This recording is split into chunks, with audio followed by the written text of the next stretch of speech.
아름다운 세상으로 만드셨지만 사람의 불순종으로 이 땅에는 죄와 사망, 각종 질병과 재앙이 등장하게 됩니다. 그리스 신화는 판도라의 상자를 연 것으로 묘사하지만 성경은 정확히 사람의 불순종이라고 기록하고 있습니다. 그럼에도 불구하고 하나님께서는 이 죄악의 세상 속에서 죽어가는 사람을 구원하시는데 이것이 구속사입니다. 그러므로 누군가가 구속사가 무엇이냐고 물어본다면 그 핵심은 회복입니다. 오늘 본문 역시 회복의 하나님에 관한 말씀입니다. 하나님께서 사람에게 주신 율법은 생명입니다. 율법은 죄와 사망의 암흑 가운데 죽어가는 사람들에게 하나님의 생명을 얻기 위해 어떻게 해야 하는지를 알려주는 등불과 같기 때문입니다. 시편 119편 말씀은 그 사실을 정확히 알려주고 있습니다. 주의 법도들로 말미암아 내가 명철하게 되었으므로 모든 거짓 행위를 미워하나이다. 주의 말씀은 내 발의 등이요 내 길의 빛이니이다. 아멘. 그러나 언젠가부터 이 생명의 율법이 제도와 형식에 매이는 규칙 준수로 바뀌어 그 핵심을 상실하게 되는데 이를 율법주의라고 합니다. 그러니까 생명이란 본질은 사라지고 그 생명의 법을 지키기 위해 마련한 세부적인 규칙을 준수하는 것이 핵심이자 초점이 된 것입니다. 대표적인 예가 오늘 본문 직전에 나온 금식법입니다. 종교 지도자들이 찾아와 예수님께 트집을 잡는데 신실한 유대인들은 자주 금식함으로 거룩과 경건의 삶을 사는데 왜 당신네들은 흥청망청 먹고 즐기는 퇴폐적인 모습을 보이느냐는 질문을 던집니다. 그럴듯한 주장 같지만 이 금식법은 원래 1년에 딱 한 차례 7월 10일 대속죄일에만 지켰습니다. 구약 성경을 보면 이날 모든 이스라엘 백성들은 금식하라는 명령이 나옵니다. 그러다가 예수님 오시기 400여 년 전 말라기 선지자의 사역이 끝나가던 어느 시점부터 국민적 애도와 슬픔이 있는 날을 만나면 이날은 금식해야 한다. 이날도 금식해야 한다라면서 차츰차츰 금식의 날을 더 정했고 그것이 마치 전통처럼 예수님 당시까지 내려오게 됩니다. 예수님 당시 바리새인들은 주로 월요일과 목요일 이렇게 한 주일에 2번씩 금식을 했고 세례 요한의 제자들도 자주 금식을 했습니다. 하지만 예수님은 이 전통을 무시하는 것 같은 행동을 보였고 이에 종교 지도자들은 그처럼 발끈하며 예수님께 항의한 것입니다. 그러면 여기서 금식의 의미를 확인해 보겠습니다. 대속죄일에 금식이 선포되었다는 것은 우선 나쁜 소식인 죽음과 관련이 있습니다. 죄를 지은 모든 사람은 다 죽기 때문에 모든 이스라엘은 그 죄의 용서를 받아야만 한다는 의미가 담겨 있는 것입니다. 곧 죽게 될 사람에게 밥이 넘어가겠습니까? 그런데 정말 감사하게도 이후 짐승 한 마리가 그 모든 저주를 받고 나 대신 죽게 되므로 모든 이스라엘은 새로운 생명을 얻게 되는 하나님의 방법을 만나게 됩니다. 따라서 금식이란 죄인이기에 죽을 수밖에 없다는 사실과 더불어 그 죽음에서 건지사 새로운 생명을 주신 하나님의 은혜를 기억하고 감사하는 것이 핵심입니다. 금식 그 자체가 절대 중요한 거룩이 되지 않습니다. 나를 죄와 사망의 저주, 인생사의 모든 재앙과 불행에서 건져주실 분은 오직 하나님 한 분밖에 없다는 믿음의 고백이 바로 금식인 것입니다. 그런데 종교 지도자들은 이 생명과 은혜의 법을 정죄의 법으로 사용합니다. 금식이라는 형식을 지키지 않았다는 사실 하나만으로 예수님을 거부하고 정죄합니다. 그러자 주님은 다음과 같이 말씀하시는데 오늘 본문 직전의 말씀인 누가복음 5장 33절에서 35절까지의 말씀입니다. 그들이 예수께 말하되 요한의 제자는 자주 금식하며 기도하고 바리새인의 제자들도 또한 그리하되 당신의 제자들은 먹고 마시나이다. 예수께서 그들에게 이르시되 혼인집 손님들이 신랑과 함께 있을 때에 너희가 그 손님으로 금식하게 할 수 있느냐? 그러나 그날에 이르러 그들이 신랑을 빼앗기니 그날에는 금식할 것이니라. 아멘. 신랑은 예수님을, 그리고 혼인집 손님들은 신랑 옆에서 수종을 드는 신랑의 친구들을 가리키는데, 여기서는 예수님의 제자들을 말합니다. 쉽게 말해 이런 뜻입니다. 너희들이 금식을 하는 이유는 하나님의 은혜에 기초한 생명인데, 그 생명의 주인이자 생명 자체인 하나님의 어린 양이 지금 이 땅에 와 있다. 내가 바로 그 생명이다. 그러니 생명의 어린 양과 함께하는 자들은 기쁨이 넘칠 수밖에 없지 않겠느냐? 그래서 먹고 마시는 잔치를 벌이는 것이다. 그러나 얼마 후 내가 원수들의 손에 붙들려 십자가에서 죽게 되는 때가 오는데, 그러면 자연스럽게 슬퍼하며 금식하게 될 것이다. 금식은 강제나 기계적인 절차 가운데 하는 것이 아닌 성도가 처해 있는 상황에 따라 자연스럽게 하는 일임을 가르쳐 주시는 말씀입니다. 그러므로 이를 통해 알 수 있는 하나님의 회복은 누림입니다. 신앙이란 본질적으로 거듭난 사람들이 구원의 하나님을 믿고 따르는 행위입니다. 그러면 이때의 신앙인은 죄와 사망의 세력에 놓여 여전히 하나님이 없는 세상을 살아가는 사람입니까? 아니면 하나님께서 창조하신 세상을 이제는 제대로 바라보며 감탄 속에 사는 사람입니까? 따라서 신앙인, 은혜와 회복을 입은 사람은 누리는 사람입니다. 하나님의 구속사에 대해 깊은 감격과 더불어 하나님께서 창조하신 이 피조 세계를 경탄 속에 바라볼 뿐 아니라 이 아름다운 세계를 마음껏 뛰어놀며 사는 존재입니다. 종교적인 신념이나 형식에 스스로를 가두고 얽어매는 대신 진리 안에서 자유를 누리는 삶입니다. 지난 목요일 2개월간의 경건학교를 마친 우리 교육바이들이 부산으로 졸업여행을 떠났습니다. 제가 일정을 짰는데 하나님의 형상을 닮은 수많은 사람들과 그 사람들이 만들어가는 문화를 체험할 수 있는 북적거리는 남포동의 국제시장, 자갈치장, 용두산 공원이 첫 번째 장소라면, 하나님께서 창조하신 피조 세계를 바라보면서 감탄 가운데 가슴이 확 트일 수 있는 오륙도 절경과 드넓은 해운대 바닷가, 그리고 간절곶이 우리의 방문지였습니다. 실제로 우리 아이들은 그곳에서 활짝 웃는 얼굴과 더불어 마음껏 뛰노는 기쁨을 맛보았습니다. 그런데 만약 거기에 이런 사람들이 있다고 해봅시다. 아마 분명히 있을 것입니다. 곧 있으면 종말이 다가올 텐데 왜 저렇게 철없이 아무 생각 없이 뛰면서 놀고 떠들지? 즐겁고 행복할수록 더 경계심을 갖고 차분하고 또 경건하게 미래를 대비해야지, 경망스럽게 이게 뭐 하는 짓이야. 그러면서 해운대 백사장에 앉아 조용히 기도를 드리기 시작합니다. 일면 그럴듯해 보이고 신앙이 좋아 보입니다. 하지만 그것은 잘못된 행동입니다.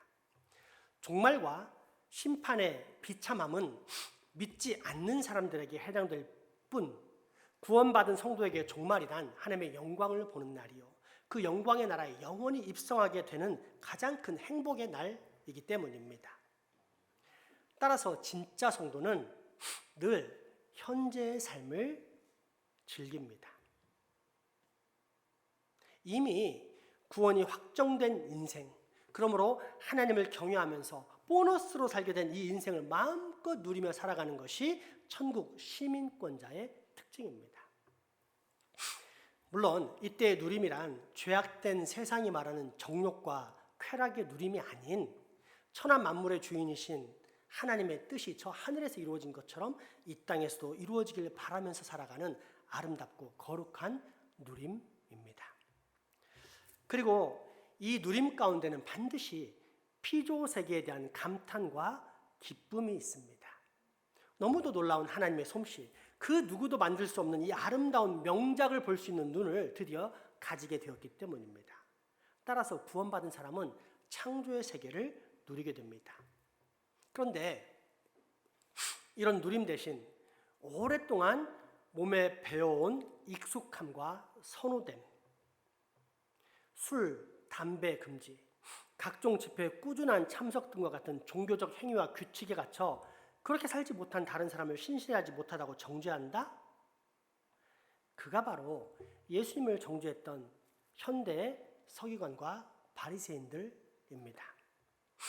그리고 하나님은 이런 종교인들을 기뻐하지 않으십니다. 대신 그리스도인, 창조의 목적을 따라 이 세상을 제대로 누리는 예수 그리스도의 사람들을 기뻐하십니다.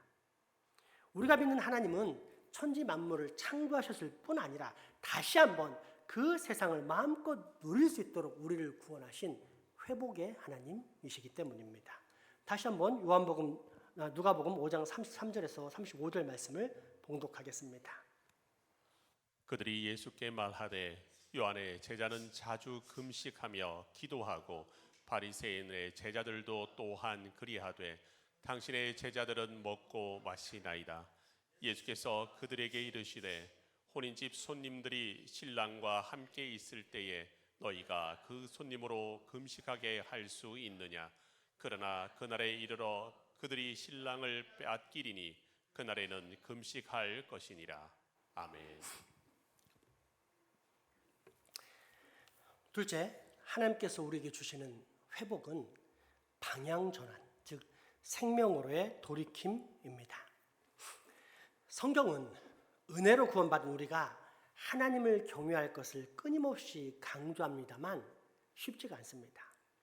시내산에서 금송아지 우상을 만든 것이 대표적인 예입니다. 제2계명에 분명히 금지되었음에도 불구하고 금송아지를 만든 이유는 인간에게는 보이지 않는 하나님보다 항상 보고 만지고 느낄 수 있는 하나님에 대한 유혹이 훨씬 더 크기 때문입니다. 이 만질 수 있는 금송아지 우상의 욕망이 예수님 시대에는 율법주의로 펼쳐집니다.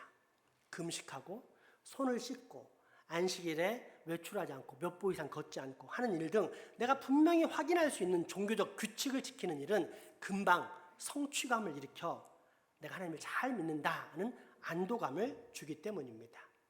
정작 시기, 질투, 미움, 정죄, 음란 등 온갖 죄악이 가득한 내면은 간과하면서 말입니다. 때문에 예수님께서는 생명이 없는 형식에 매인 율법주의가 아닌 진정한 생명을 주는 율법을 회복하시고자 대중들에게 늘 율법의 본질과 핵심을 전달하셨는데 오늘의 말씀도 바로 그런 차원의 비유입니다.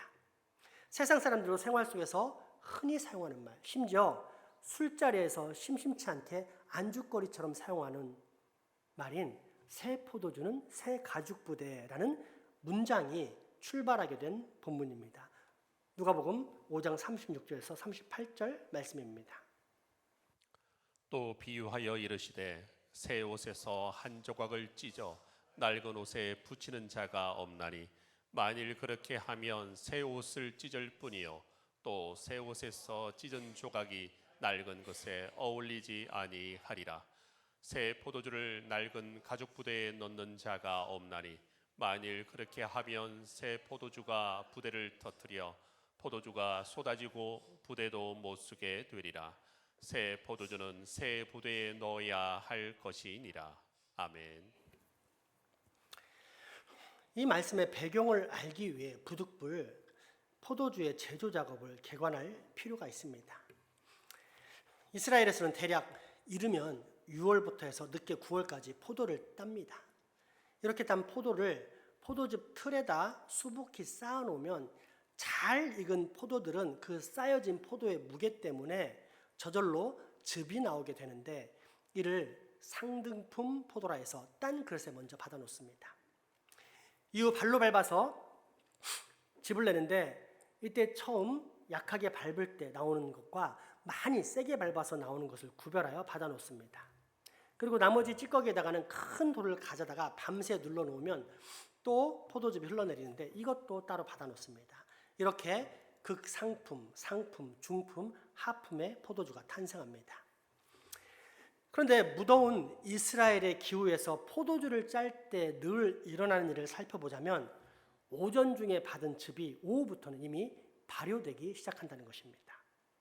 그렇게 얼른 탄탄한 항아리에다가 받아서 잘 봉인을 하는데 이때로부터 일주일간 맹렬하게 발효가 일어납니다. 이후 그 포도주를 다시 양이나 염소 또는 송아지 가죽으로 만든 부대에 옮겨놓고 포도주가 새지 않도록 줄로 묶어서 그늘에 매달아둡니다. 그러면 이미 발효가 되어 술이 되었음에도 불구하고 또다시 제2차 발효가 시작되는데 이렇게 총 40일을 채웁니다. 그 이상 두면 포도주가 씌어지고 또 부대가 터질 수 있기 때문입니다. 이때 포도주를 넣어두는 가죽 부대는 반드시 새 것이어야지 헌 것은 발효를 이기지 못해 곧 터져버립니다. 예수님께서 말씀하신 새 포도주는 새 부대, 가죽 부대라는 말씀의 배경이 바로 이것이고 때문에 이스라엘 사람들은 이 말씀의 뜻이 어떤 것인지 즉시 감을 잡을 수 있게 됩니다. 이 술과 같이 굉장한 힘으로 팽창해 가는 것이 내가 지금 전하고 있는 율법의 핵심인 하나님의 나라다. 하나님의 말씀인 율법은 생명이요. 생명은 반드시 생장점을 터뜨려가면서 성장하기 때문에 막을 수가 없다. 그렇다면 이러한 생명을 소유하기 위해 너희들의 마음 가죽 부대 역시 새로운 것이어야 하지 않겠느냐? 그런데 왜 너희는 그처럼 구태의연한 형식에 꽉 잠겨가지고 새로운 것을 받아들이려고 하지 않느냐? 왜 너희들에게 익숙하고 선호되는 종교적 규칙과 행동 양식들만을 붙잡고 있느냐? 무엇보다 이처럼 생명의 확산을 일으키는 것은 하나님의 영, 생명의 영이신 성령님의 역사인데 너희는 왜 자꾸만 그 성령의 역사를 회방하려고 하느냐? 너희들의 가죽 부대는 결국 터지게 될 것이고 그러면 너희들은 생명의 말씀을 먹지 못하게 될 뿐이다. 이 예수님의 말씀을 듣게 된 종교 지도자들이 취해야 할 행동은 무엇입니까?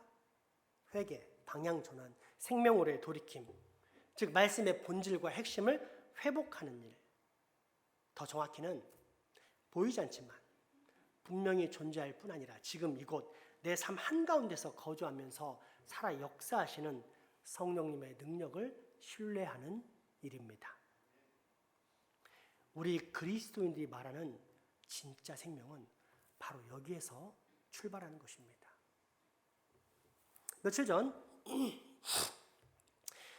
유튜브의 짧은 쇼츠에서 우연히 영화배우를 하다가 현재는 선교사가 된 정운택 씨가 나오는 장면을 보게 되었습니다. 거기에는 예전에 함께 영화를 찍었던 배우인 정준호 씨와 더불어 정준호 씨의 절친이라 할 수 있는 신현주 씨를 만나는 모습이 나오는데 반가운 마음에 정준호 씨가 예전처럼 정운택 선교사에게 맥주를 권하는 장면이 나옵니다. 야, 오랜만에 만났는데 맥주는 한 잔해? 아닙니다. 저는 환타하겠습니다. 아니 왜? 하나님을 만나면 술도 담배도 아무튼 이런 것들에 대한 부담감이 오잖아요. 그러면서 자연스럽게 끊게 되었죠.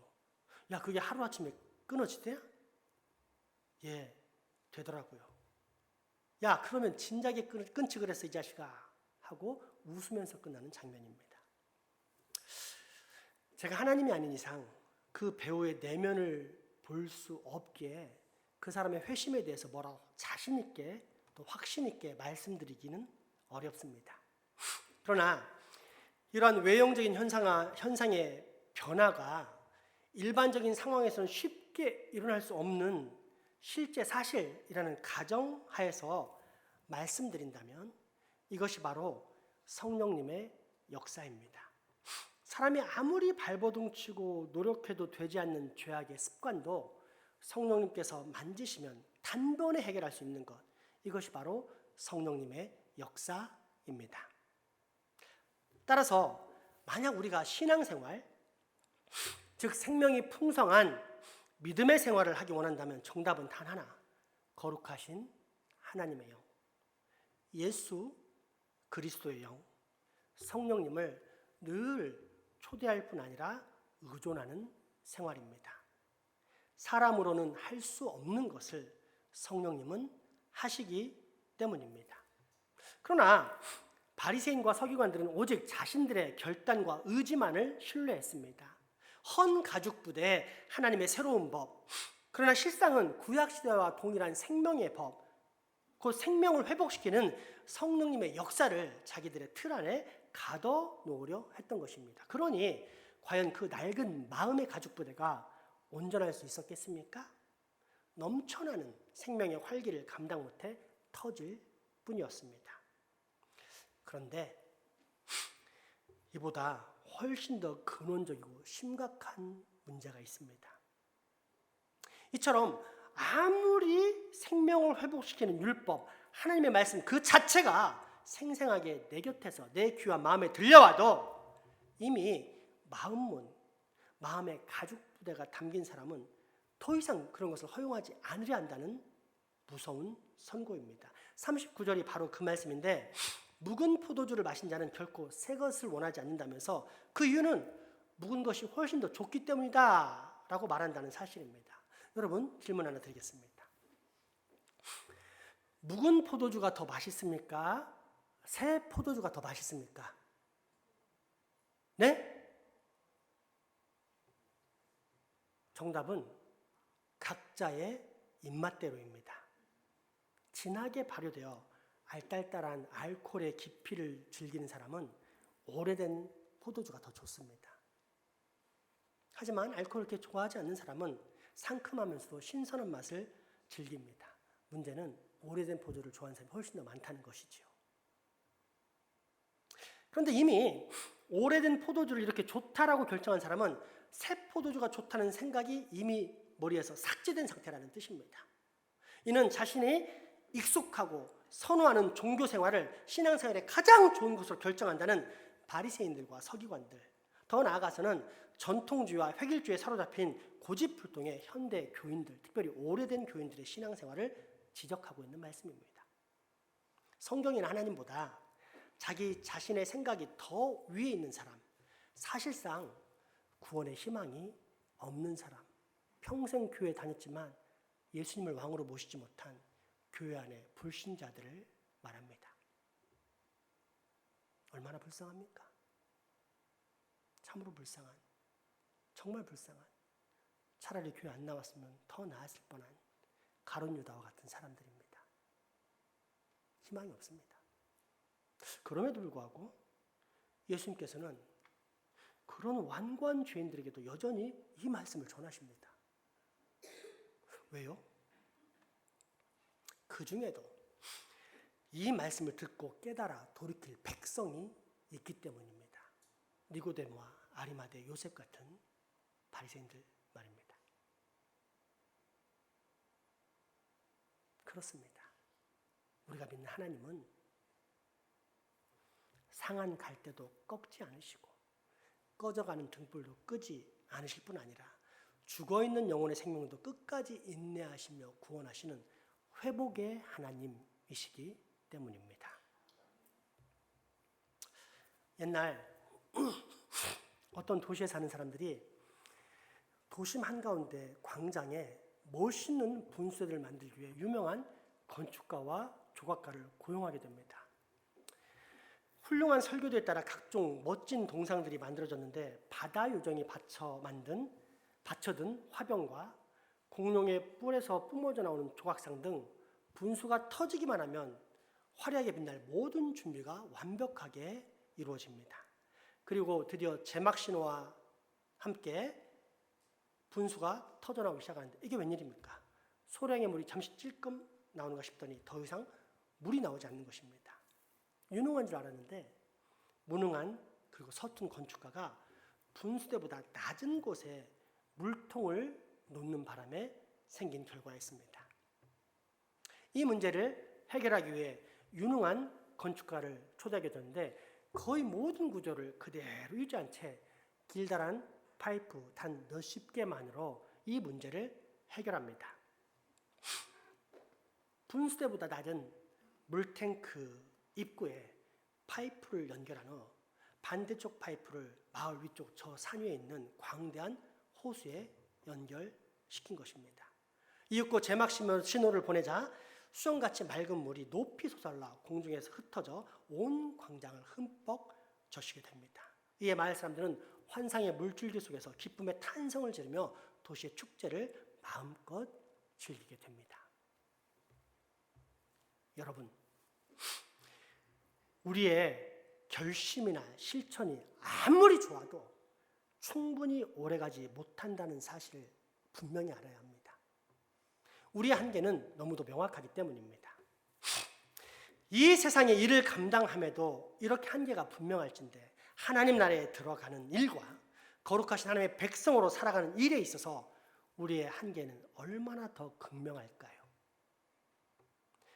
그렇게 우리는 이 땅의 낮은 원천이 아닌 저 하늘의 높은 수원지에 우리 영혼의 파이프를 꽂아야 합니다. 백세 안팎되는 일시적인 삶을 든든하게 살 수 있도록 만드는 세상의 지식이 아닌 영원한 삶을 완전한 행복 가운데 살게 만드는 저 하늘의 지혜에 내 인생의 뿌리를 박아야 합니다. 나아가 익숙하고 선호하지만 사실상 활기의 생명을 담을 수 없는 낡은 마음의 가죽 부대를 버리고 천지를 진동시키는 강력한 성령님의 역사와 능력을 올바로 수용할 수 있는 새로운 마음의 가죽 부대를 만들어야 합니다. 하나님의 나라와 그 왕성한 생명력을 간절히 소망해야 합니다. 왜요? 우리가 믿는 하나님은 우리 모두에게 생명을 주셨던 분, 더불어 타락한 우리를 다시 구원하사 그 구원의 역사를 통해 또다시 생명을 주시고 지금도 여전히 생명을 주고 계시는 분, 즉 은혜와 회복의 하나님이시기 때문입니다. 다시 한번 오늘의 말씀을 봉독하면서 그 사실을 깊이 묵상해 보시기 바랍니다. 누가복음 5장 36절에서 39절까지의 말씀입니다. 또 비유하여 이르시되 새 옷에서 한 조각을 찢어 낡은 옷에 붙이는 자가 없나니 만일 그렇게 하면 새 옷을 찢을 뿐이요 또 새 옷에서 찢은 조각이 낡은 것에 어울리지 아니하리라.